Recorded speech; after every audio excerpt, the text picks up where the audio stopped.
My name is Joe Rogers. I'm a geologist for the Michigan Department of Environmental Quality. I'm going to be talking today about the evaluation and the selection of corrective measures for the former Chrysler Scio Township site at 2880 North Zeeb Road in Dexter, Michigan. The purpose of this is to educate folks and to solicit comment on DEQ's intent to approve the corrective measures at the site. This slide 2, shows the location of the site on an aerial photograph. The arrow is pointing to the site. You can see the Huron River that is snaking through the area, and then also to the south you can see Interstate 94 that is located a mile or so to the south of the site. This is a Dexter address, Dexter, Michigan in Washtenaw County. Slide 3. The background of the site: it was originally developed in 1948 by King Sealy Corporation, and they owned it through 1968 and used it for the manufacture of automotive instruments and controls. Chrysler Corporation bought the site in 1968 and owned the site through 1986, and they also used it for the manufacture of automotive instruments and controls, and they generated, stored, and treated a variety of hazardous and non-hazardous waste at the site. This activity required a RCRA license, and it was why the facility is entered into the RCRA program, Part 111 of Act 451 in Michigan. Michigan is an authorized state for RCRA. And then in 1986, the facility was bought by a company called Tri-Air from Chrysler, and they are the current owner, and they use it for the manufacture of industrial sweeping equipment, and then there's also some various warehousing that is currently done at the site. As part of the purchase agreement, Chrysler agreed to responsibility for all required environmental remediation at the facility. Slide 4. The administrative authority for this project: in 2003, the DEQ approved a post-closure plan for the facility pursuant to Part 111 of Act 451, which is Michigan's implementation of the Resource Conservation Recovery Act, commonly known as RCRA. And the post-closure plan was designed to address closure, post-closure, and corrective action activities at the site. Slide 5. The corrective action process is basically a process that the DEQ uses to investigate, to define the extent of contamination at the site, and then to evaluate and select potential remedial solutions, and then to implement those solutions. And this slide goes through the process to date, which basically was a preliminary assessment and visual site inspection was done in 2004. A release assessment report was done on all the areas that were identified in the preliminary assessment as needed to be looked at, to determine if there were any releases associated with those units. And then the contaminant nature and extent report was done in 2008, where areas where releases were identified were evaluated in more detail. And then the Corrective Measures Study was done after the nature and extent report. The approval for that is pending. And then after the corrective measures are selected and approved, then the formal implementation will be done in the implementation report.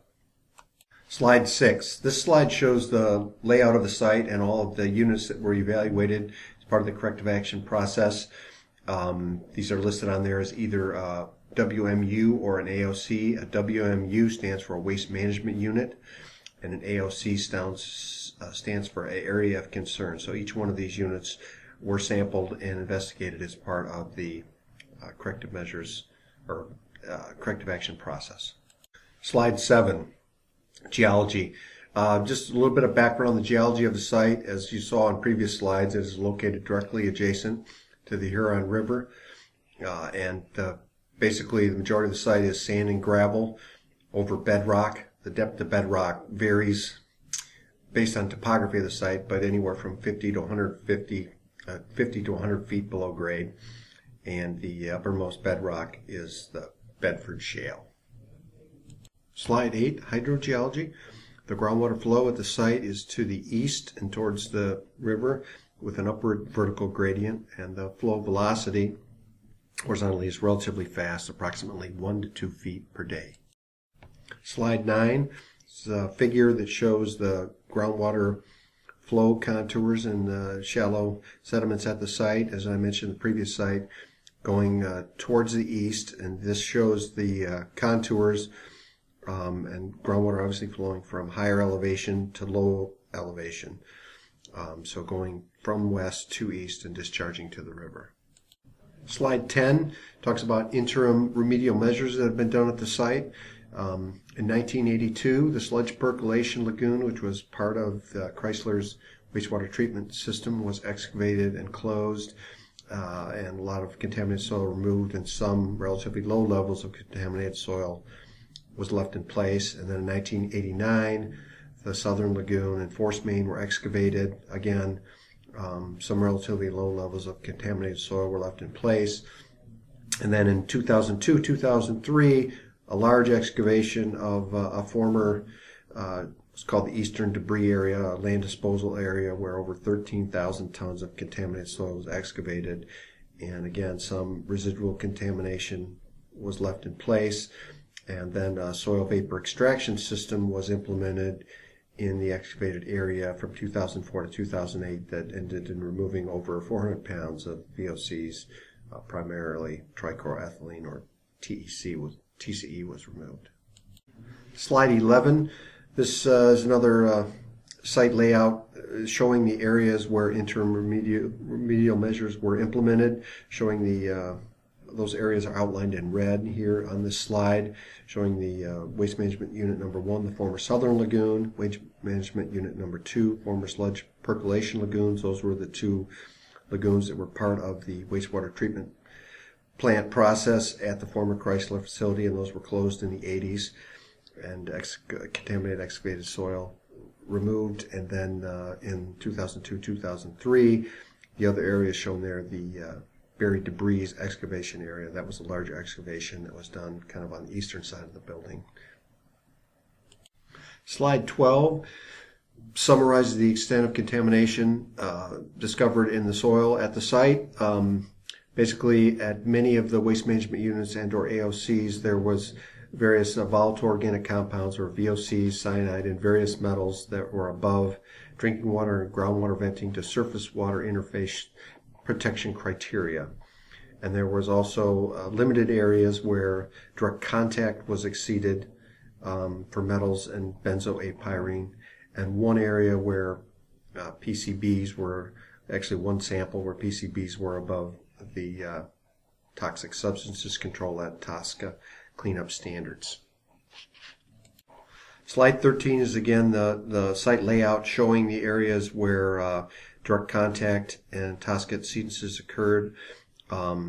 Those are called out there in the red boxes. In the powder house area, or AOC number 3, benzoate pyrene was in one sample above direct contact. In the buried debris area, there was residual lead and chromium in a couple samples above direct contact. In the sludge percolation lagoon, waste management unit number 2, PCBs were above the TSCA cleanup standard of 1 part per million in one sample. And in the force main, which is waste management unit number 3, there was arsenic above direct contact in the sample. Slide 14 summarizes the extent of contamination determined in the groundwater. Volatile organic compounds, or VOCs, and metals were present in a plume down gradient of the eastern debris area and the former closed lagoons above the drinking water and groundwater venting to surface water criteria. We've been doing monitoring out there for several years, and groundwater quality is demonstrating an improving trend, likely a result of the previous contaminated soil removals. However, it is still above the drinking water and groundwater venting to surface water criteria. Slide 15, this shows the site with the contours of groundwater, total volatile organic, or VOC, groundwater contamination in the shallow groundwater contoured. And as you can see, the concentrations range from less than 10 to over 1,000 parts per billion. With one small area, there are over 1,000 parts per billion. And again, this is down gradient of the eastern debris area and the lagoons, and the groundwater is moving towards the river and discharging to the river. Slide 16, this shows the extent of contamination in the deeper groundwater, extent of total volatile organic compounds, and you can see in the deeper part of the sand and gravel above bedrock, it's a lot lower contamination, only seeing about 10 parts per billion, much lower than what we're seeing in the shallow contamination. And again, this deeper groundwater kind of has an upward gradient and is discharging to the river. Slide 17 summarizes the selected proposed corrective measures at the site. As part of the corrective measures process, a large number of different potential alternatives were evaluated and looked at, but these were the corrective measures that were selected, and they would include excavation of limited areas with direct contact exceedances, capping of the former sludge percolation lagoon to limit ecological risk, a mixing zone determination, and monitored natural attenuation for contaminated groundwater venting to the Huron River, meaning that the groundwater is going to be continued to vent to the river with continued monitoring to make sure that problems don't ensue, and the mixing zone is a level that is allowable under state law, and we would continue to monitor until such time the concentrations were low enough that below all criteria monitoring would no longer be required. And another important part of the corrective measures would be a deed restriction on the site to control potential on-site exposures to contaminated soil and groundwater, and that deed restriction would cover many different items. I'm going to talk about that in a couple more slides. Slide 18, again, this one slide summarizes the selected proposed corrective measures, but provides a little bit more detail than the previous slide that you can review. But basically it consists of excavation of areas, some areas where we had direct contact exceedances, capping of the sludge percolation lagoon for minimize ecological risk, and natural attenuation and mixing zone, and institutional controls. Slide 19 summarizes the list of probable deed restrictions that are going to be required to be implemented at the site to limit exposure to the residual soil and groundwater contamination. The final list of restrictions will be developed as part of the corrective measures implementation, which is the last part of the corrective action process, as I mentioned. The purpose of all of these deed restrictions is to make sure there are no potential exposures at the site, as well as to limit any potential for any of the remaining contamination to be moved off-site. Slide 20, the DEQ is now recommending to approve the proposed corrective measures alternatives that I've summarized in this presentation. And the details and design of these corrective measures would then be provided in the corrective measures implementation report that is the next phase of the corrective action process. Final slide, 21. If you have any questions or comments, written comments, or requests to be placed on the facility mailing list, and all other requests for information, including requests for copies of the Corrective Measures Study, should be directed to myself via email at the address there, or mailed to me at the address there. My phone number is also provided if you would like to, if you have any questions and would like to talk to me. So thank you for your attention, and that ends this presentation.